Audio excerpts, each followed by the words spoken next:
Benarkah dalam Quran Yesus disebut kalimat Allah? Ya, Quran mengatakan, "Wahai Maryam, Tuhan memberikanmu kabar baik yaitu firman darinya. Namanya adalah Al-Masih, Yesus anak Maryam, terpandang dalam dunia ini dan di akhirat, dan salah satu yang terdekat."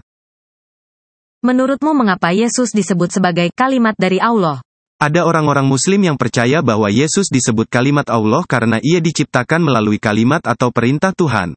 Yang lainnya percaya bahwa Yesus disebut kalimat Allah karena ia mengkhotbahkan perkataan Tuhan. Jika itu benar, maka semua nabi juga akan disebut sebagai kalimat Allah. Karena mereka semua diciptakan melalui perkataan atau perintah Tuhan.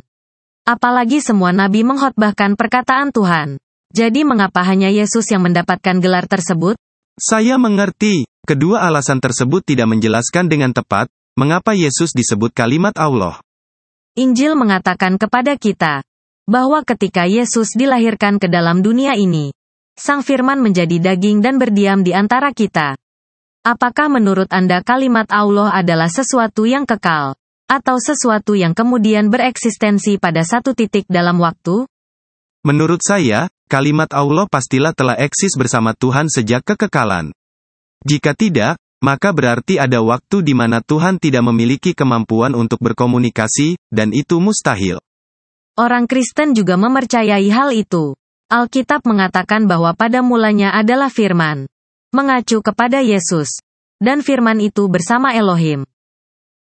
Orang Kristen percaya bahwa Yesus telah eksis pada mulanya dengan Tuhan? Bukankah Yesus dilahirkan 2000 tahun yang lalu? Adalah mungkin bagi firman Tuhan bersifat kekal, namun memiliki eksistensi pada satu saat dalam waktu. Bukankah orang Muslim percaya bahwa Quran adalah firman Tuhan yang kekal yang tidak diciptakan? Ya, kami percaya bahwa Quran itu tidak diciptakan, dan eksis bersama Allah sejak mulanya. Bukankah juga benar bahwa pesan Quran diturunkan dari surga kepada manusia pada suatu titik tertentu dalam sejarah? Ketika malaikat Jibril membawa berita tersebut kepada Nabi, dan Quran dalam bentuk fisik yang Anda miliki kemudian eksis ketika Quran dicetak? Saya mengerti, sesuatu dapat memiliki esensi kekal, namun mengambil bentuk fisik pada suatu titik tertentu dalam waktu. Benar sekali. Itulah sebabnya mengapa kami percaya bahwa sementara Yesus adalah kekal, ia datang ke dalam dunia pada suatu saat tertentu dalam waktu. Itulah sebabnya mengapa Yesus mengatakan pada orang Yahudi bahwa ia telah ada bahkan sebelum Abraham. Ia berkata, "Sebelum Abraham ada, aku ada." Bukankah itu mengklaim diri sebagai Tuhan? Siapakah yang eksis sejak mulanya kecuali Tuhan? Ya, itulah mengapa setelah Yesus berkata demikian, orang Yahudi berusaha melemparinya dengan batu. Saya tidak mengerti mengapa Yesus disebut firman Tuhan.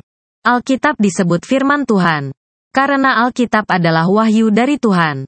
Dapatkah Yesus disebut firman Tuhan karena ia adalah wahyu hidup dari Tuhan? Yesus mengajarkan dalam Injil bahwa ia menyatakan Tuhan. Ia berkata, "Jika kamu benar-benar mengenal aku, kamu juga akan mengenal Bapa-Ku. Barang siapa yang telah melihat aku, telah melihat Bapa." Yesus adalah wahyu Tuhan yang hidup? Mengapa Tuhan harus dinyatakan dalam diri satu orang? Tuhan itu roh, dan ia tidak kelihatan. Alkitab mengajarkan bahwa Yesus adalah gambaran dari Tuhan yang tidak kelihatan.